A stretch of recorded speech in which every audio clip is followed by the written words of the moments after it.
Welcome to this dramatic therapy monologue. Listen to this meditation with an open mind and heart.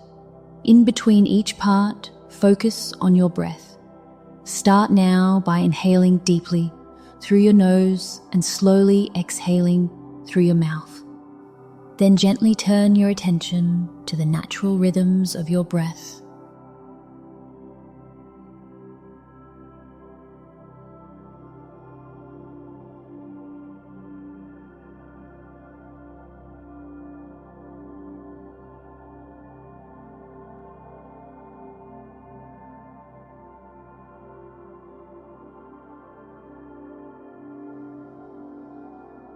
When I was 8 years old, I first learned what hate really looked like.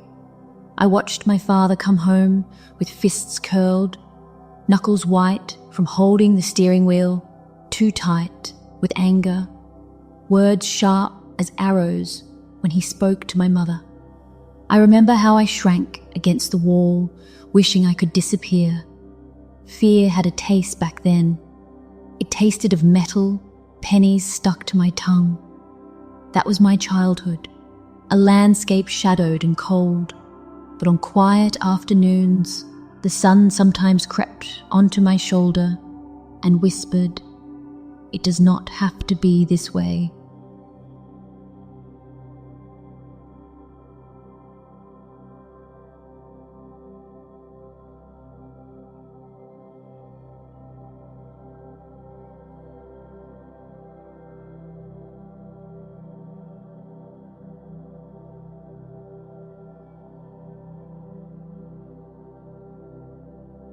Through the years, I nursed wounds that made me wonder if I could ever feel whole.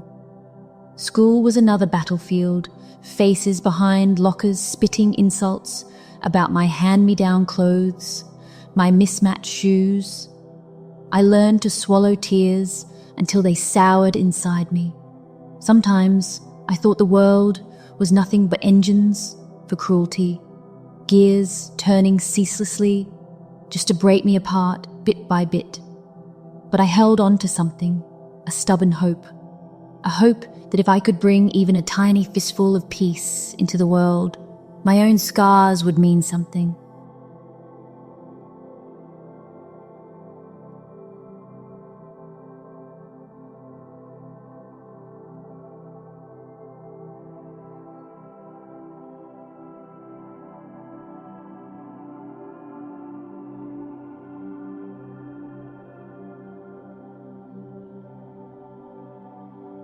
In my mind, I repeated a kind of prayer that was not quite mine, handed down from the battered church on the corner, where the windows flashed with coloured light on Sundays.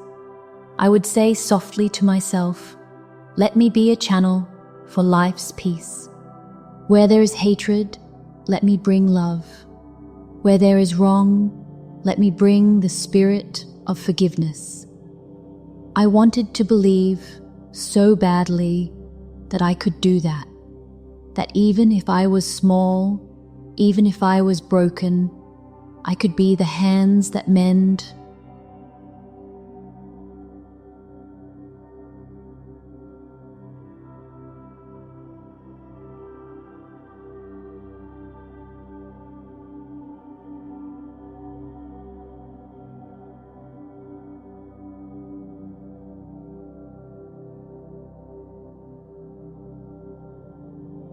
Yet as the years went by, I found the world is not easily mended.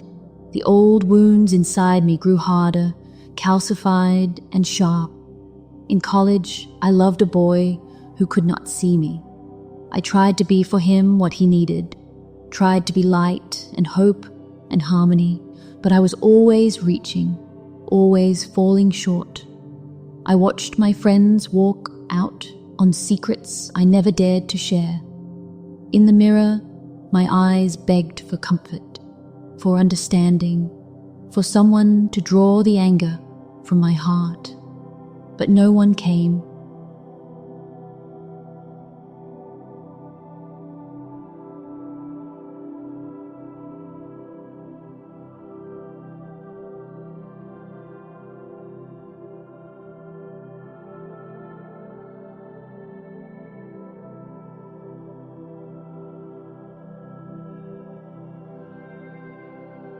I made the mistake so many wounded souls do.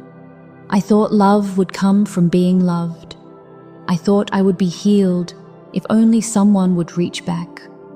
I searched for beauty in my reflection, for meaning in the scattered pieces of my life.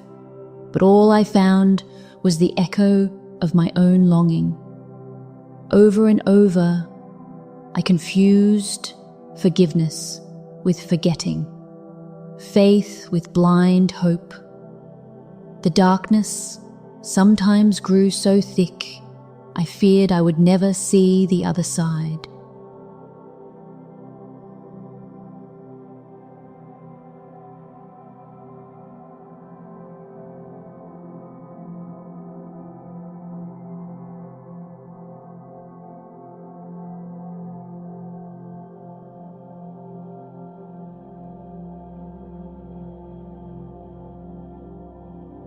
Three years ago, my father died. The funeral was small, the air heavy with things unsaid. For days after, I waited for grief to make me whole, but instead I felt myself cracking. At night, when I could not sleep, I pressed my palm to the window and begged the world for a sign, something to show me how to go on when hope is ashes in your mouth. I remembered the words, "Where there is despair, let me bring hope," but it felt like a lie. How could I bring hope if I held none for myself? Was I doomed to replay all the same cruelties, to pass the infection of pain to a new generation?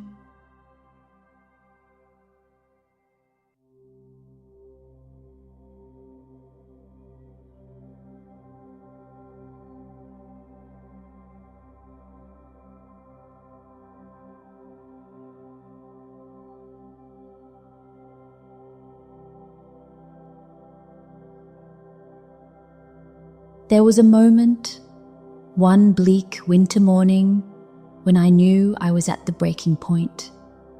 I woke with the crushing weight of emptiness pressing on my chest, that old familiar ache. I looked at the woman in the mirror and saw the child hiding behind tired eyes.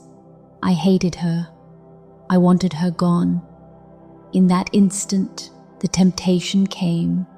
Dark as a shadow on the wall, surrender all that I am, all that I dreamed, disappear into nothingness, as if nothingness could finally bring peace.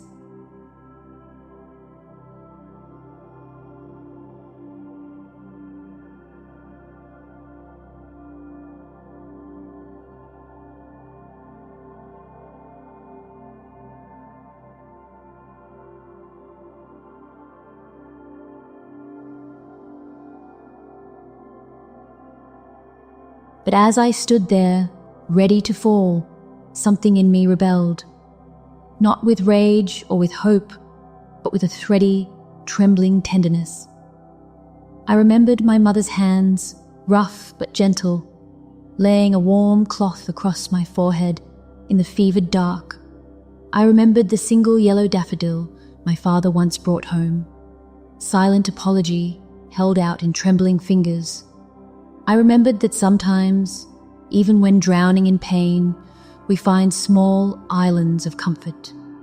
Love comes, sometimes, not from someone else, but from the tiny, stubborn voice that says, "Try again."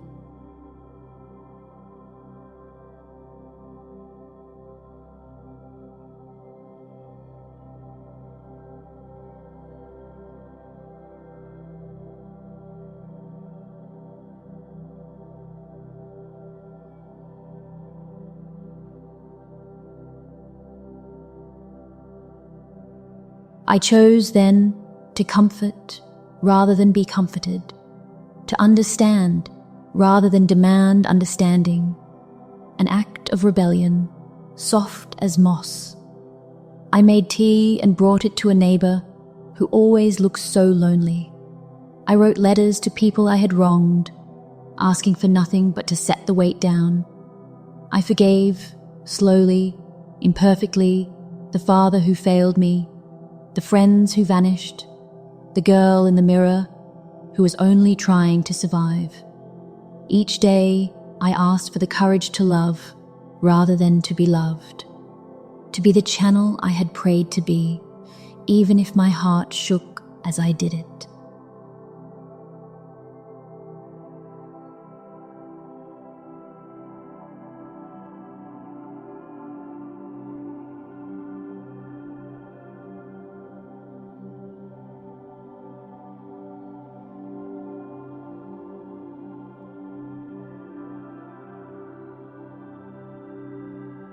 Forgiving does not erase the hurt. Comforting from emptiness costs something.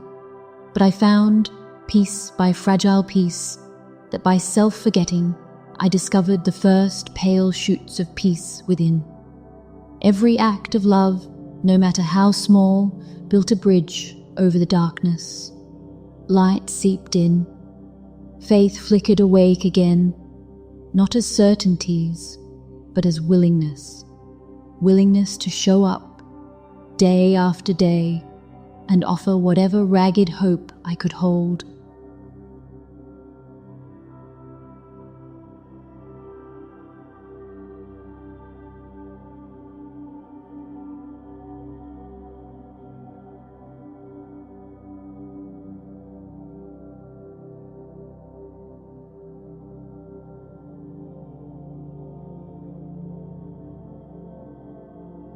Now I understand. In dying to what I once thought I needed, in letting go of the desperate hunger to be seen, I woke to the life that was waiting for me all along. It was never about being perfect or healed or cherished. It was about choosing again and again to bring peace where there is hatred, to choose love when wounded, to be hope where despair lingers. I am not immune to doubt. The old scars sometimes ache, but I know what I am now, a channel imperfect and real for the peace I once thought unattainable.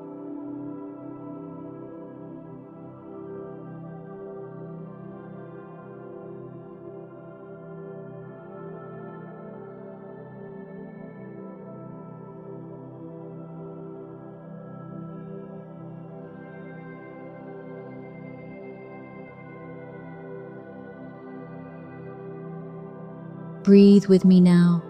Inhale, hold, exhale. While there is breath, there is possibility. I offer this not as a promise of ease, but as a testament. You are not alone. Peace is passed, one trembling hand to another. By forgiving, you are forgiven. By dying to self, you awaken to true life. I am here, you are here, let us begin. Again, let the light in.